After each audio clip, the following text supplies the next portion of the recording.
सुखदेव जी से परीक्षित ने प्रश्न कर लिया, प्रभु आप एक बात बताओ, इस धरती पर चाहे असुर है चाहे देवता, सबकी उत्पत्ति करने वाले परमात्मा, धरती पर चाहे असुर आते हैं चाहे देवता, सबको परमात्मा ही जन्म दिए हैं, लेकिन परमात्मा बार बार देवताओं का पक्ष लेते हैं, असुरों को मार गिराते हैं। ये पक्षपात है कि नहीं उनका? उनको समदर्शी कहा जाता है, ऐसा क्यों करते हैं? तो आज सुखदेव जी कहने लगे, परीक्षित जी महाराज, परमात्मा समदर्शी हैं, समदर्शी थे और समदर्शी रहेंगे। एक भाव से वो सबको देखते हैं, और अगर परमात्मा बार बार देवताओं का पक्ष लेते, असुरों को मारते, तो असुर खानदान में ही जन्म लिए थे प्रहलाद जी महाराज, और उनके ऊपर तो परमात्मा ने कृपा की, उनके ऊपर तो परमात्मा ने दया की है प्रहलाद जी महाराज के ऊपर। कब, कैसे? बोले हिरण्यकशिपु ने जब सुना कि मेरे हिरण्याक्ष को नारायण ने मार दिया, तो वो तपस्या करने के लिए निकल, तपस्या करने के लिए गया, तो घोर तपस्या की है, और घोर तपस्या करने के बाद ब्रह्मा जी प्रकट हुए। ब्रह्मा जी ने कहा, हिरण्यकशिपु बताओ तुम्हें क्या वरदान चाहिए? उसने कहा, महाराज अमर बना दीजिए। उन्होंने कहा, अमर कोई नहीं हो सकता, क्योंकि जातस्य ही ध्रुवो मृत्यु ध्रुवम जन्म मृतास्य च तस्माद् परिहारेर्थे न तुम शोचितुमर्हसि। इस संसार में जिसने जन्म लिया है उसे मरना पड़ेगा, ये बात मैं नहीं कहता, योगेश्वर भगवान श्री कृष्ण गीता में कहते हैं, और मरा है तो आना पड़ेगा अगर भजन नहीं किया। जाता नहीं है कोई दुनिया को छोड़कर, मिलते हैं सब यही कपड़े बदल बदल, सब कपड़े बदल बदल करके दोबारा यहाँ मिलते हैं, इसी संसार में मिलते हैं। हिरण्यकशिपु कहने लगा, महाराज अमर नहीं बना सकते तो फिर और वरदान दीजिए। कौन कौन से वरदान चाहिए? वरदानों की झड़ी लगा दीजिए। क्या क्या मांगा? बोले न अंदर मरो न बाहर मरो, न ऊपर मरो न नीचे मरो, न दिन में मरो न रात में मरो, न अस्त्र से मरो न शस्त्र से मरो, न मानव से मरो न पशु से मरो, साल में 12 महीने होते 12 महीनों में न मरो, ब्रह्मा जी के द्वारा बनाई हुई सृष्टि में किसी प्राणी से न मरो। इतना वरदान उसने मांग लिया। ब्रह्मा जी ने कहा कि मैं सारे वरदान तुमको देता हूँ, वैसे ये सब वरदान दुर्लभ है, लेकिन मैं तुम्हें इसलिए दे रहा क्योंकि तूने तपस्या दुर्लभ की है, और तपस्या दुर्लभ का फल भी दुर्लभ वरदान होना चाहिए। ले जाओ, सब मैंने दिया। वहां से लौटा तो दिग्विजय करते हुए स्वर्ग पर चढ़ाई कर दी, इंद्र को बंदी बनाया, वरुण को बंदी बनाया। वरुण से कहा, कल से हमारे घर पर महल में पानी भरना तुम। इंद्र से कहा, तू झाड़ू लगाना। ब्रह्मा जी के पास गया, तुम आकर के वेद पाठ करना हमारे यहाँ। सबको ड्यूटी पर लगा लिया। सब परेशान हो गए और सब जाकर के भगवान के चरणों में निवेदन करते हैं, परमात्मा रक्षा करो हमारी। ये तो परेशान कर दिया है। भगवान कहने लगे, मां भाई डरो मत, विबुध श्रेष्ठा। अरे देवताओं तुम डरो मत। क्यों ना डरे? बोले मैं अभी इसको छेड़ नहीं सकता। क्यों? क्योंकि इसने ब्रह्मा जी का वरदान ये पा चुका है। ब्रह्मा जी के वरदान के कारण मैं इसे छेड़ नहीं सकता, और जिस दिन इसने मेरे किसी भक्त को छेड़ दिया फिर मैं इसे छोड़ नहीं सकता। उस दिन मैं इसे छोड़ूंगा नहीं। आज उसके 4 बालक हैं, और चारों में सबसे छोटे हैं प्रहलाद जी महाराज, जिनको बचपन में ही नारद गर्भ में ही नारद जी का सत्संग मिल गया था। जब पिताजी तपस्या करने गए थे तो बचपन से ही इनका मन भगवान की भक्ति में लगा रहता। भगवान का ये भजन करते रहते हैं, भगवान का ये ध्यान करते रहते हैं, ब्राह्मणों की सेवा करते हैं, भक्तों की सेवा करते हैं, नाम जप करते हैं। एक दिन की बात, विद्यालय में पढ़ते थे संडामर्क गुरु जी के यहाँ, तब तक हिरण्यकशिपु अपने बालक से मिलने के लिए पहुंचा। और जैसे ही मिलने के लिए गया, प्रहलाद जी महाराज दौड़ करके आए, पिताजी के चरणों में प्रणाम। जैसे ही प्रणाम किए, आज हिरण्यकशिपु उठा करके गोद में बिठा लिया। बेटा तूने क्या पढ़ा है? उसने कहा पिताजी मैंने एक पाठ पढ़ा। क्या? बोले संसार एक अंधा कुआं है और इस अंधे कुएं से यदि बचना है तो परमात्मा का चरण शरण ग्रहण करना पड़ेगा, परमात्मा की शरणागति स्वीकार करनी पड़ेगी। और जो परमात्मा की शरणागति को स्वीकार कर लेगा उसे किसी प्रकार का भय नहीं रह जाएगा। और ये बात वाल्मीकि रामायण में कहती है कि सकृदेव प्रपन्नाय तवास्मीति याचते अभयं सर्वभूतेभ्यो ददामि तद्व्रतम्। जो भक्त मेरी शरणागति स्वीकार कर लेता है मैं उसे अभय वर प्रदान कर देता हूं, उसे दुनिया में किसी प्रकार का कोई भय नहीं रह जाता। ये बात उन्होंने कहा, तब तक क्रोधित हो गया हिरण्यकशिपु। तो मेरे दुश्मन का नाम लेता है, बेटा तू जा यहाँ से। गुरुजी के पास गए, गुरुजी मेरे बेटे को नारायण की भक्ति सिखा रहे हो, आपको मालूम नहीं कि ये नारायण मेरा दुश्मन है? उन्होंने कहा मैंने नहीं सिखाया, सब कुछ पढ़ाया आया है, मैंने कहा इसे बताया। समझाए हैं, समझाओ बेटे को नारायण का नाम दोबारा ना लेने पाए मेरे से। एक दिन की बात, संडामर को गुरुजी दोबारा हिरण्यकशिपु के महल में लेकर गए।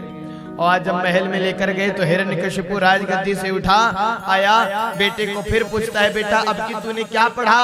उसने कहा महाराज अब की हमने 9 पाठ पढ़े हैं। 9 पाठ? बता कौन कौन से पाठ? बोले भगवान की भक्ति के 9 भक्ति होती है, भगवान की तपस्या कैसे की जाए, भगवान की साधना कैसे की जाए, 9 प्रकार से साधना होती है, कैसे कैसे। बोले श्रवणम कीर्तनम विष्णु स्मरणम पाद सेवनो अर्चनम वंदनम दास्यो साख्यमात्म निवेदनम। नवधा भक्ति का उपदेश किए। हिरण्यकशिपु कहने लगा देखो फिर से तूने नवधा भक्ति की बात की, फिर नारायण की भक्ति की बात की, अब की मैं तुझे छेड़ूंगा नहीं। अगर हमारे शरीर के किसी अंग में, हाथ में कोई घातक रोग हो जाए जो शरीर भर में फैल जाए और जिससे हमारी मृत्यु हो जाए, हमारा नाश हो जाए, तो उससे बढ़िया हाथ को कटा करके फेंक देना ही ठीक है। बोले ये बार बार नारायण की भक्ति का नाम लेता है और ये नारायण की भक्ति यदि मेरे पूरे राज्य में फैल गई तो मैं नारायण से बदला कैसे लूंगा? इसलिए इसको मार डालो। सेवकों को आदेश दिए मार डालो इसे। मारने के लिए जुट गए सब। पहाड़ से गिराया गया, जल में डुबाया गया, जहर पिलाया गया और जहर पिलाने के बाद फिर बोले पानी में डुबाया गया, भोजन रोक दिया गया, भोजन पर भी प्रतिबंध, भोजन भी नहीं मिलेगा। और इतना सब होने के बाद भी प्रहलाद जी मरे नहीं, हमेशा बच जाते। उनकी एक बुआ है जिनका नाम है होलिका, ज्यादा दिन नहीं है, होली का अवसर आने वाला है, उसी के उपलक्ष्य में हम सब मनाते हैं। होलिका वो क्या हुआ, उन्हें ब्रह्मा जी के माध्यम से एक चद्र मिला था, अगर किसी धर्म कार्य के लिए उसको पहन करके वो आग में बैठ जाती तो जलती नहीं, लेकिन ये बात वो भूल गई थी।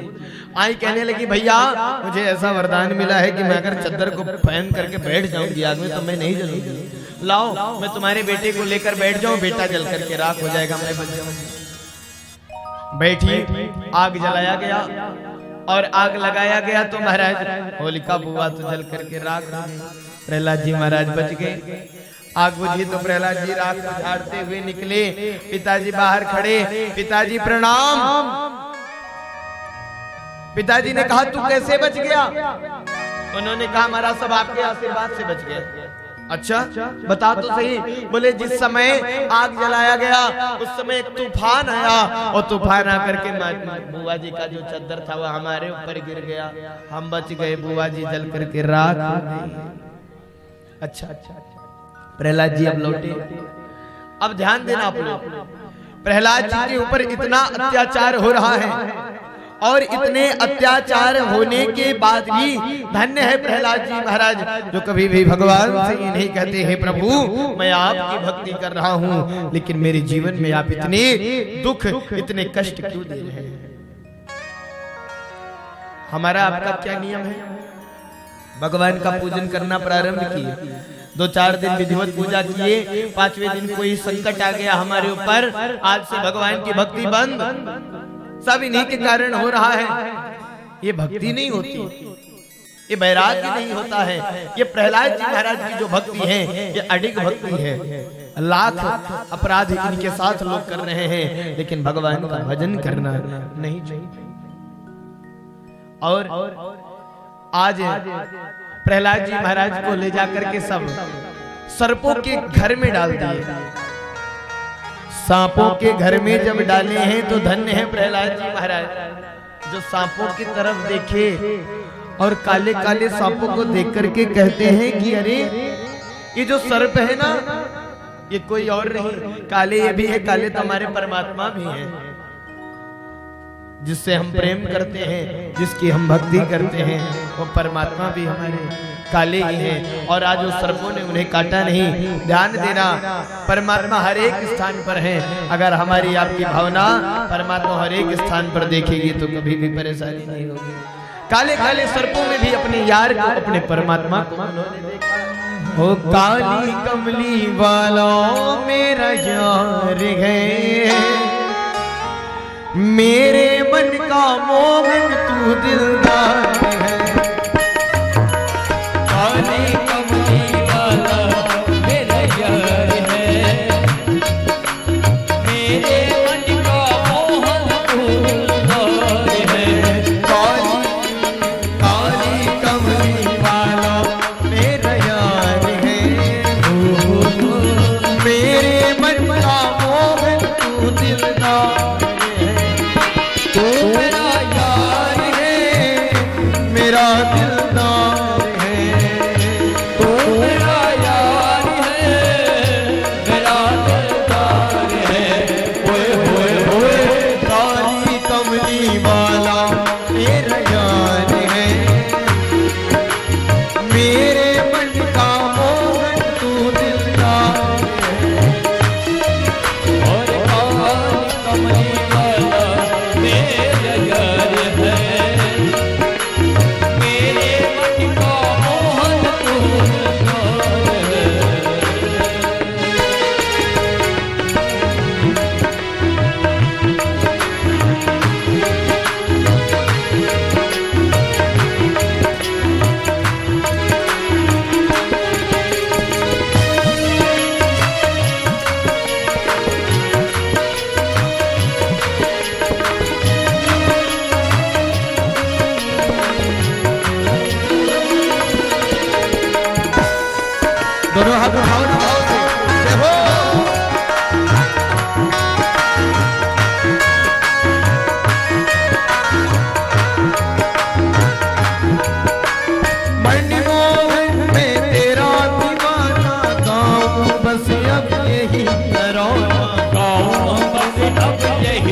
अजमार है, मेरे मन का मोहन तू दिलदार है, काली कमली वाला मेरा यार है, मेरे मन का मोहन तू दिलदार है। जय हो।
तुमसे ही प्यार है, हाँ प्यार है, मेरे मन का मोहन तू दिलदार है, काले कमले वाला मेरा यार है, मेरे मन का मोहन तू दिलदार है, मेरा यार है, मेरा दिलदार है,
जय भक्तवत्सल भगवान की जय। आज प्रहलाद जी ने सर्पों में भी अपने परमात्मा का दर्शन किया है।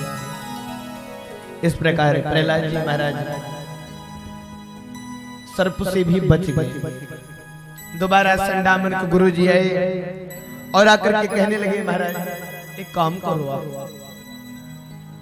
अपने इस बालक को मेरे यहाँ भेज दो, मैं इसे पढ़ाऊंगा लिखाऊंगा, अब की मैं समझा दूंगा, अभी नारायण की भक्ति नहीं करेगा। ठीक है महाराज, ले जाइए। प्रहलाद जी को लेकर गए, खूब समझाए और समझाने के बाद दोबारा विद्याध्ययन प्रारंभ हुआ। एक दिन की बात, गुरु जी को कहीं जाना था और जब जाना था ना तो गुरु जी ने प्रहलाद जी को एक पेड़ में बांध दिया। अगर ये खुला रहेगा तो नाचेगा, गाएगा, भजन करेगा, कीर्तन करेगा। बांध करके चल दिए गुरु जी गए इधर, प्रहलाद जी बंधे थे अकेले, तब तक इनके सारे मित्र आकर के घेर लिए। मित्र, प्रहलाद मैं तुमसे कुछ प्रश्न करना चाहता हूँ। प्रहलाद जी ने कहा, बेहिचक आप जो चाहो पूछ सकते हो मुझसे। मित्रों ने कहा, प्रहलाद हमारा जन्म और तुम्हारा जन्म एक खानदान में हुआ। तुम भी राक्षस कुल से, हम भी राक्षस कुल से। हमारा तुम्हारा जो आहार है वह भी एक है, जो तुम खाते हो वही हम खाते हैं। हमारा तुम्हारा विद्यालय एक है, जिस विद्यालय में तुम पढ़ते हो उसी में हम पढ़ते हैं। हमारा तुम्हारे और तुम्हारे गुरुजी भी एक है, जो संडामर के गुरुजी तुम्हें पढ़ा रहे हैं वही हमको भी पढ़ा रहे हैं। अब दोनों का विद्यालय एक, गुरु एक, खान पान एक, खानदान एक, परिवार एक, तो तुम्हारे अंदर ये नारायण की भक्ति कहां से आ गई और हमारे अंदर नहीं आई? प्रहलाद जी कहने लगे भैया ये जो नारायण की भक्ति है ना, ये हमें माँ के गर्भ में ही जब हम थे उसी समय नारायण जी महाराज का सत्संग हुआ था मेरी माँ से, और गर्भ में ही हमें सारा ज्ञान प्राप्त हो गया था। गर्भ में ही हमें सारी विद्याएं मिल गई थी। ओहो, अच्छा प्रहलाद एक बात बताओ, कोई आवश्यकता है तुम्हें इसी समय से भजन करने की? बुढ़ापे में कर लेना ना, हम लोग भी साथ में करें।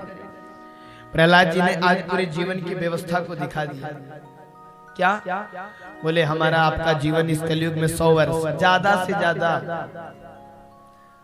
100 तक भी किसी का भरोसा नहीं है, लेकिन 100 की गिनती गिनी जाती है कि 100 साल तक जी सकते हैं, और 100 में से आधा जीवन तो हम सोने में निकाल देते हैं। आधा जीवन सोने में चला गया, बचा कितना? 50 वर्ष। 50 वर्ष में पढ़ाई कितने साल तक करते हैं? बोले 20 साल की उम्र तक। 20 साल पढ़ाई में चला गया, बचा 30 वर्ष। ये कहाँ जाएगा? बोले कथम प्रियाय अनुकंपिताय संगम रहस्य रुचिरांश्च मंत्रा। कथम प्रियाया अनुकंपिताया संगम रहस्यम रुचिरांश्च मंत्रान। प्रियाया मतलब देवी जी। विवाह हुआ इस 30 साल में, और ये 30 साल बीतते हैं देवी जी के रुचिर रुचिर मंत्र कानों में पढ़ते हैं। आज जल्दी आ जाना, बाहर चलना है, आज बाजार चलना है, आज कहीं चलना है, और इसी में 30 साल बीत जाते हैं। परिवार में भजन करने का समय कब मिला? कभी नहीं। इसीलिए भजन बचपन से ही किया जाए। सारे मित्रों ने कहा भजन में आनंद आता है। बोले बिल्कुल, अभी तुम्हें आनंद ले आएंगे, तुम हमको रस्सी से खोलो तो। मित्रों ने कहा ठीक है खोलते हैं। रस्सी से खोल दी, और जब रस्सी से खोले तो आज प्रहलाद जी महाराज ने भगवान का भजन करना प्रारंभ किया। और ध्यान देना, भगवान जी आज नारायण के नाम का जप करना प्रारंभ कर रहे हैं। भगवान नारायण का भजन करना प्रारंभ कर रहे हैं। और उनके भजन का प्रताप क्या है? बोले भजन का प्रताप ये है कि वो जो आकर के उनको स्पर्श करता है वो भी उसी प्रकार भजन करने लगता है। और सभी लोग गा रहे हैं श्रीमन नारायण नारायण नारायण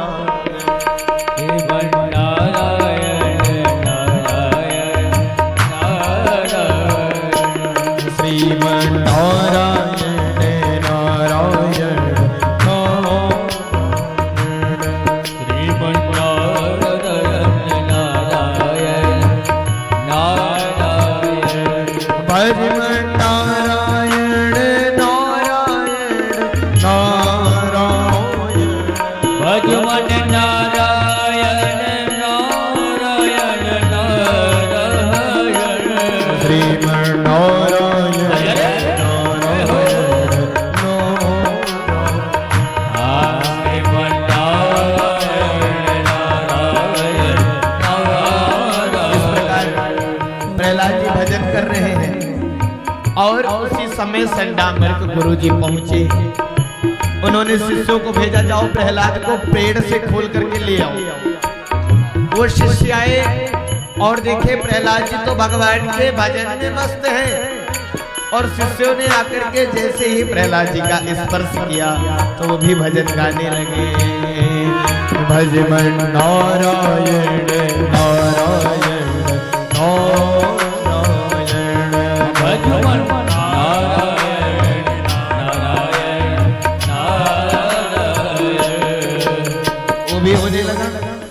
संडामर के गुरुजी ने सोचा ये मेरे शिष्य कहाँ रहे, चलो हम चलते हैं।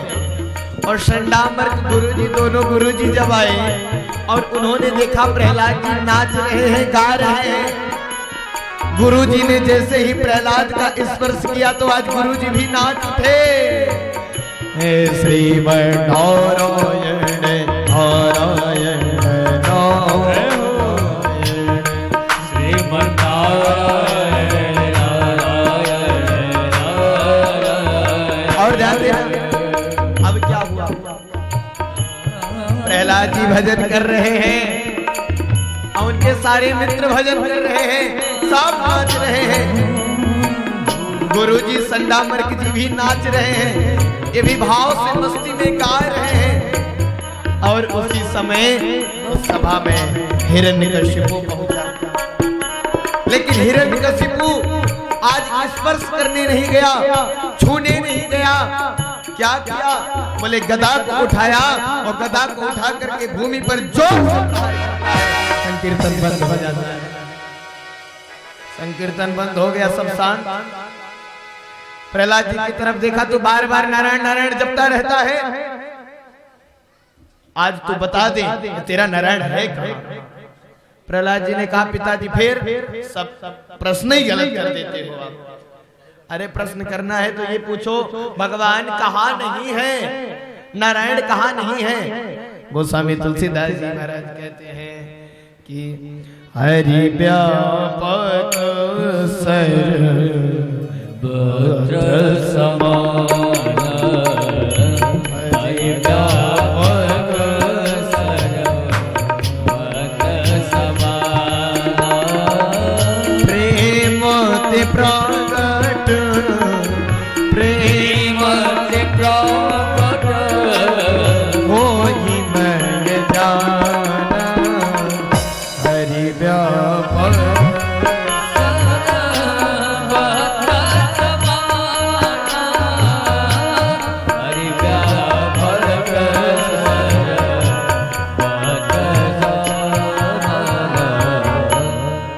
हरि व्यापक सर्वत्र समाना।